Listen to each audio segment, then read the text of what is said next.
Hello everyone, I hope you're all well. So yes, I'm sat here in my car.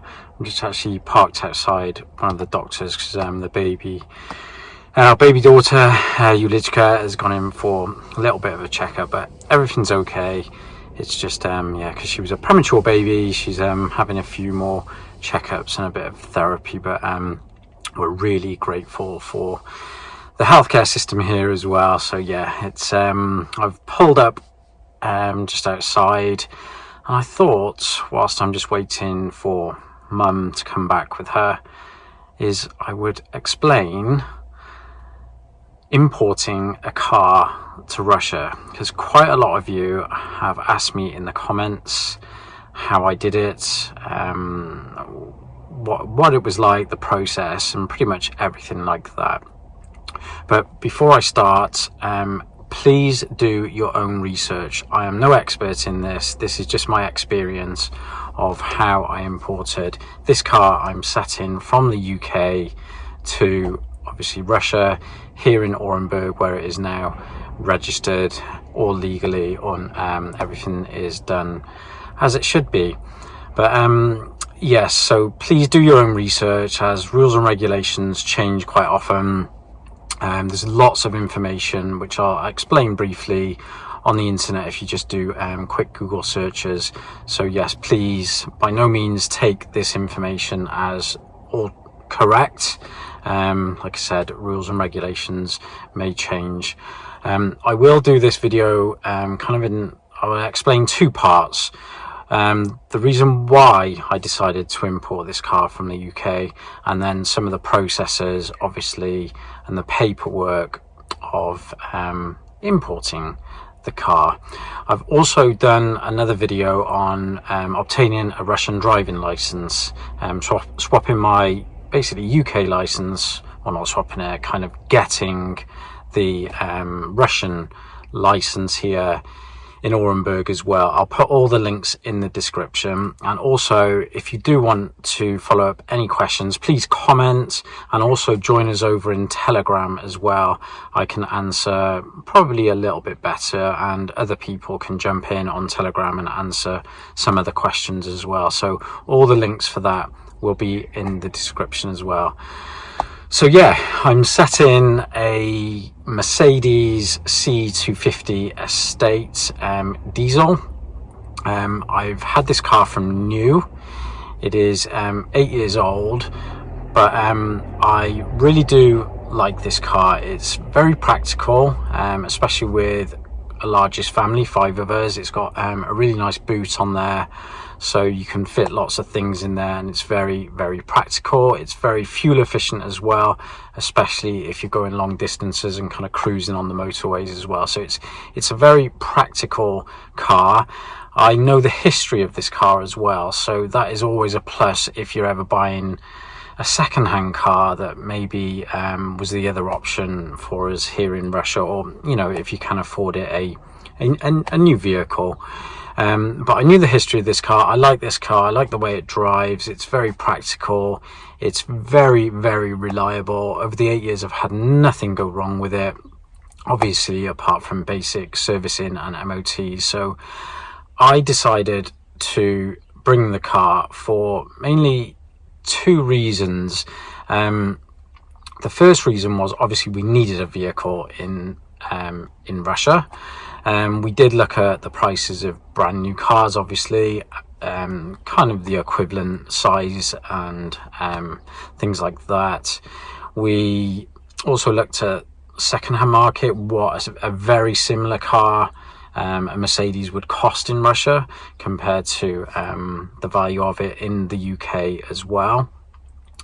So it was kind of a few calculations I did, how much it would cost to import the car, and compared to how much a similar vehicle would cost. So it was kind of weighing up, is it worth to bring the car once you've done the basic calculations of like import duty and things like that, compared to what you would be able to buy a Russian car already registered in Russia, to the same equivalent.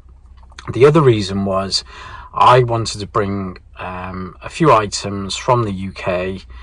By driving the car, I could put things in the boot, obviously, and bring certain like documents, certain kind of like valuables, small items that I didn't want to ship, and I didn't want to kind of put in a suitcase and put it onto obviously a plane, or however the other ways of kind of getting those items here. It was nothing too large, because I will say, if you are thinking of bringing things in your car, if you're thinking about importing, there are certain amounts you can bring, value, weight, and kind of volume as well. There's a calculator, again, there's another calculator you can go onto and Google, and it explains exactly how much you can bring before you have to pay kind of import duties on that as well. So it allowed me to bring certain items that I really wanted to bring, and know that they wouldn't kind of get damaged any other way. So the first reason was the calculation. You can Google importing a car to Russia calculator, and it allows you to put in the make, model, age, engine size, and value of the car, and it will calculate that, how much you will end up paying in euros and rubles. So Google that. There are different calculators on there. The one that I was using, I can't actually find at the moment, but just Google it and you will be able to find a calculator to give you kind of a rough estimate on that day of how much it will cost to import your vehicle. So that was number one. And I obviously worked out that it was more beneficial to import my car, that I knew the history of. I like the car, I like the practicality of it, so it was worth paying the import duty that was calculated, and that I ended up paying, which I'll go into in a little bit more. It was worth to import the car compared to buying either a brand new one, if you've got the amount of money to do that, or a second-hand similar car. So that was the main reason. And then obviously driving it from the UK all the way to Orenburg, it allowed me to bring certain items, even though it was a long journey. It was about 5,500 kilometers from the southwest of England all the way to Orenburg, through Europe, basically. So that is kind of the reasons why I wanted to bring it, and I really like this car as well. I couldn't part with it. I've had it from brand new. Obviously I didn't owe any finance on it. I owned it outright, so it was yeah, kind of a car that was saying, yes, please bring me to Russia with you. So I did end up bringing it. So that's kind of the reasons why I did want to bring the car.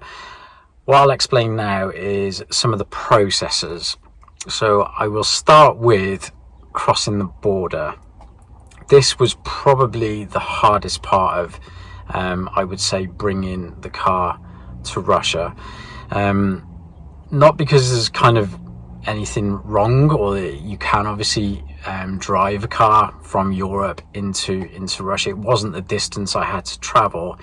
It was the weight of crossing the border. I ended up going through France, Belgium, Holland, or Netherlands now, Germany, Poland, Lithuania to Latvia, and then crossing the border from Latvia into Russia, kind of the borders parallel with Moscow, and then you could obviously go on to Moscow.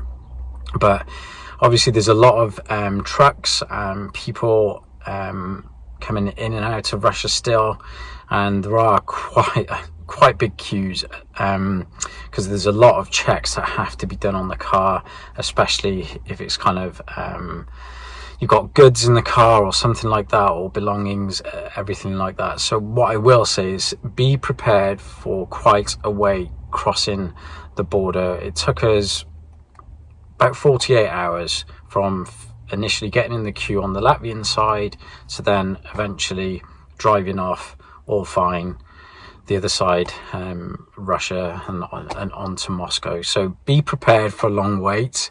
Make sure obviously you've got food, water, everything like that. Even you know, bedding, clothes, just things to freshen up, because yeah, it's not an easy wait. There's the amenities there, you know, getting food and toilet and things like that. It's not the best, I would say, but that's crossing a border, you know.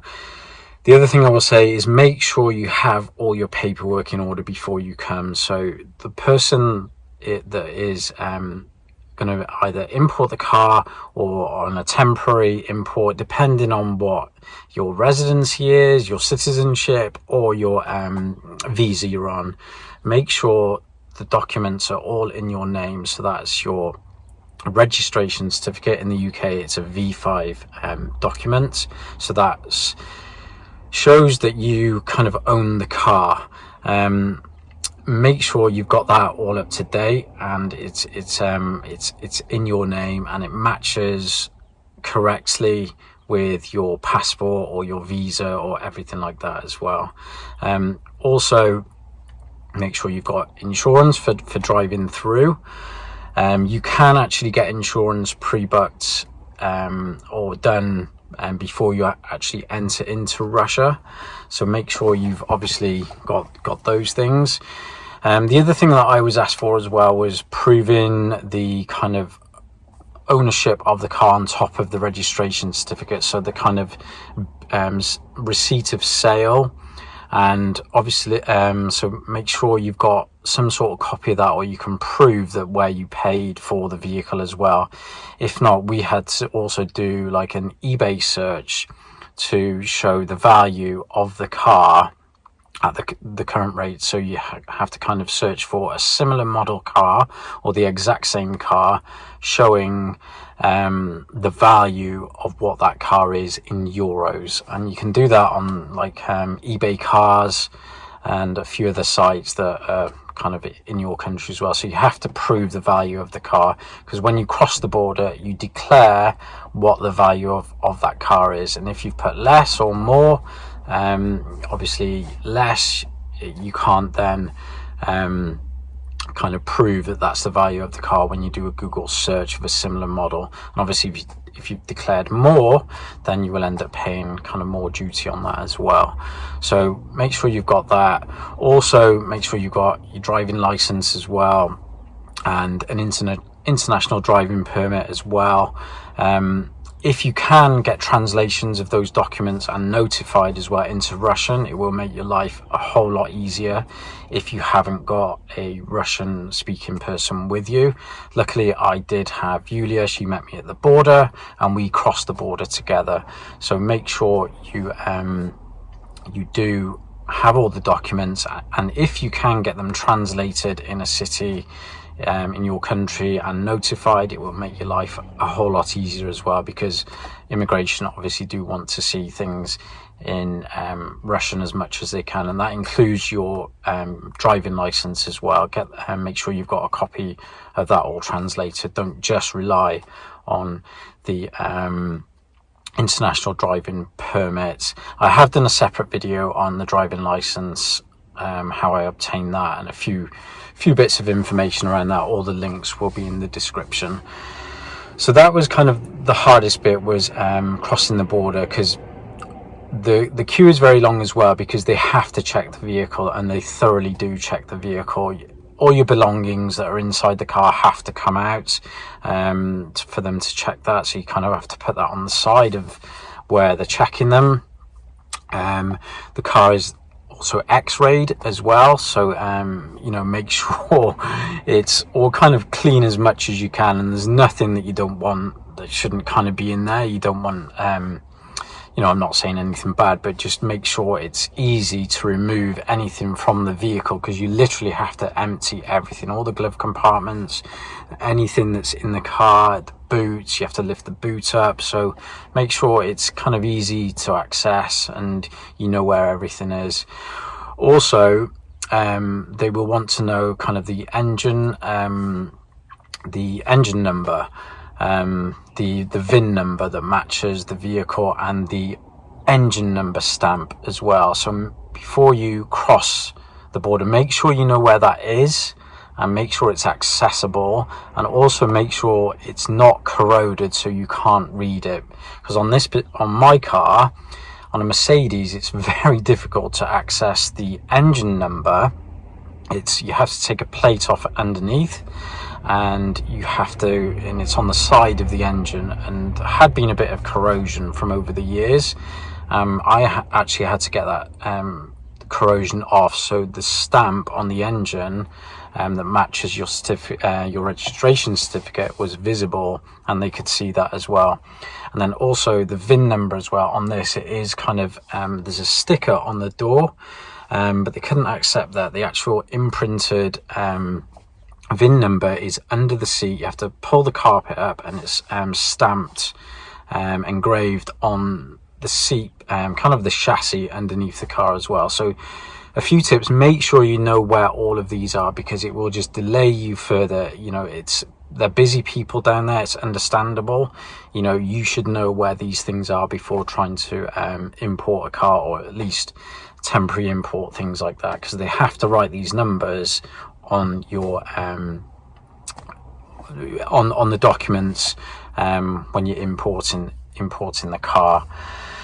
So that's a few good tips. Obviously, get the car in a roadworthy state as well. Make sure it's been tested in the country you're in for your brakes, your tires, oil, electrics, all of things like that. So just make sure it's as roadworthy as it should be. If it's legal in your country, brilliant. That should be make it legal obviously in Russia as well.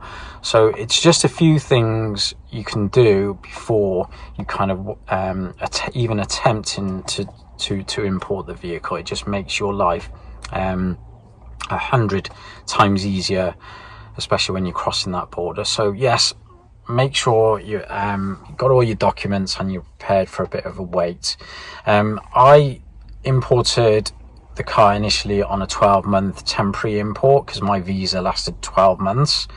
I think the law is you can, if you're not becoming a resident of Russia, you can obviously drive back out and back in again for another 12 months and not have to pay any import duty on the vehicle. So again, do your own research, check on that as well, depending on your visa, your residency and things like that.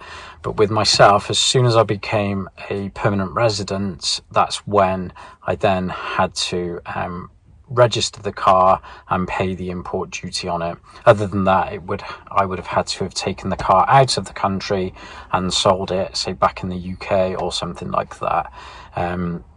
Or the car, if it's not registered properly, they would impound it. Obviously you can't keep it on the roads, and that car's not legal. They would impound it, and then you would incur costs every single day for that car being impounded. So make sure you understand how long your visas allow you to import the car and what is actually stamped on the documents they give you for the import of the car. So that being said, what I was talking about was, as soon as I became a permanent residency, that's when I decided, yes, I want to keep this car. So that's where we then had to go to the customs office and start the procedure of importing the car and paying the duty on the car. And to do that, we obviously went there and asked what we needed to do. The car needs to get a technical inspection.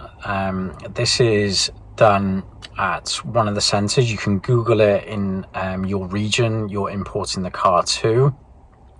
There are certain centres that can only deal with kind of a foreign car, so you will have to Google that and find which centres will do a technical inspection of the vehicle.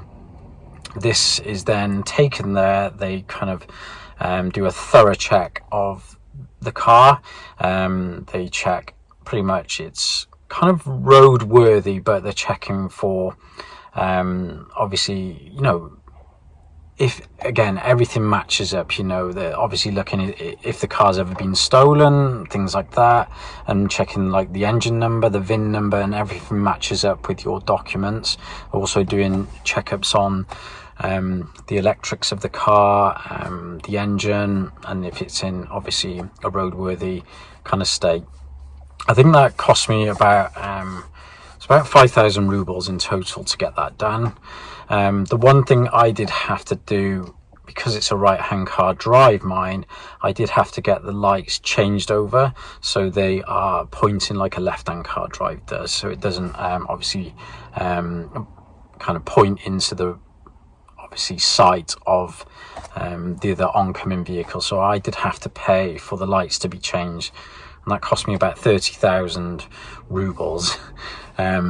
One thing you can do, we thought you could adjust the lights electronically, but on this particular model it didn't allow that. Some models with like xenon headlights allow you to adjust that, and they will move mechanically with the car or electronically, so you don't have to replace the full headlight sets.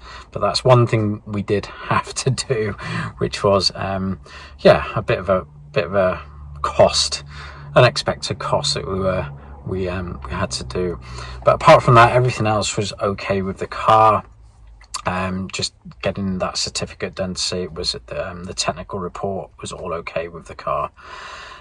Moving on from that, the other thing you have to do as well is separate to the technical inspection is a roadworthy certificate, and this is kind of like an MOT in the UK, and this is done every 2 years, even on brand new cars. If you're registering a brand new car, or you know, even a car that's only 12 months old or something like that you've just bought, you have to get a roadworthy certificate, and this is done with the police at the safety of transport department here in Russia, where they issue the licenses and all of that. You basically you go through, you get in a big queue, and you go through and they inspect the car, again inspect the engine number and the VIN number all matches up with your documents, and it allows you to then get the certificate to say yes, this is roadworthy.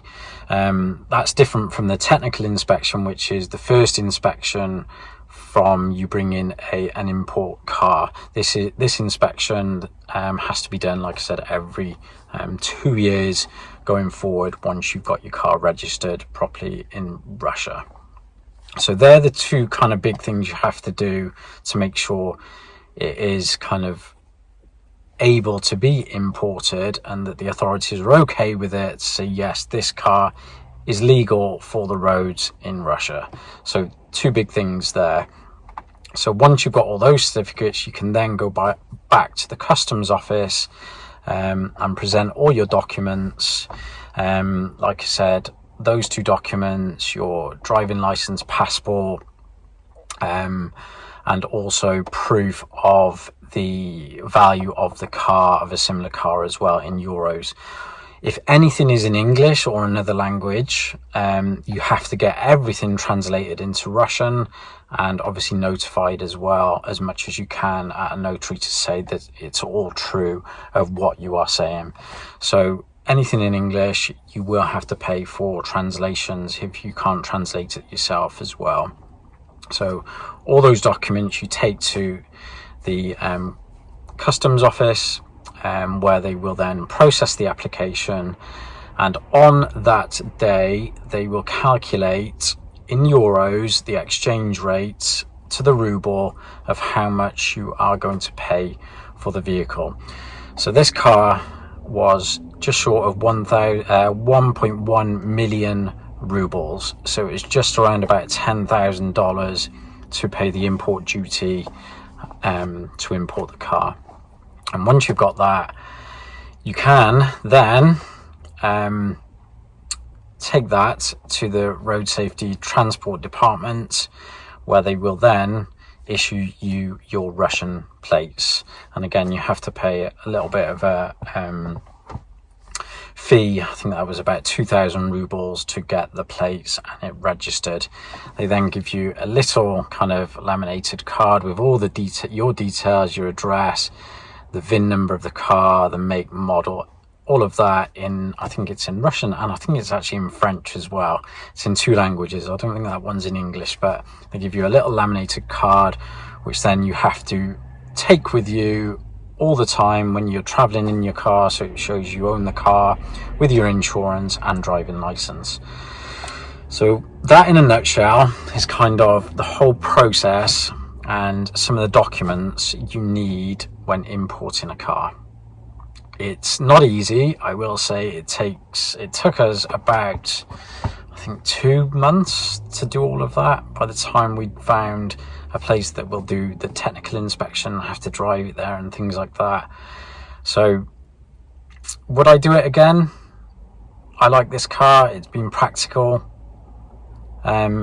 Yes, I would do it because I like this car. But if you're on the edge and you found a similar car, that if you can sell your car before coming and bring that money to buy a new car here, I would definitely do that, if you not too attached to your car, if that makes sense.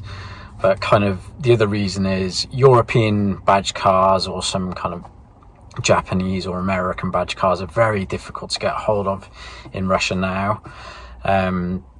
Apart from Chinese cars and Russian made cars, they're very easy to get hold on. And if you don't want one of those cars, you want a European badge or something like that, then yes, it may be worth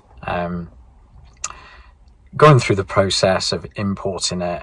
And the other thing is, cars in Russia do hold their value very, very well, obviously if you look after them. So yeah, just weigh those little things up.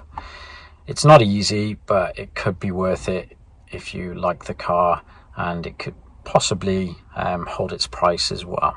So that in a nutshell is the process I went through of importing a car from the UK to Russia. I hope that has been useful. Like I said, let me know in the comments any questions, let me know what you think. Also follow me on Telegram. I've got a few other questions I can get, well, not a few, I can get to questions in there maybe a little bit easier, it doesn't always get lost in the YouTube comments. So try dropping a comment in there or liking us, and yeah, I'll update you when more videos are coming out, because I also want to do a video next of me changing my wheels and tires to the studded winter tires now that winter is on the way. So I'm going to do a good video about that, because it's the first time I will have had studded videos, and there's a few reasons why I've gone for a particular tire over the tire that I've got on at the moment. So look out for that video soon. And yes, I will see you in the next video. Thank you.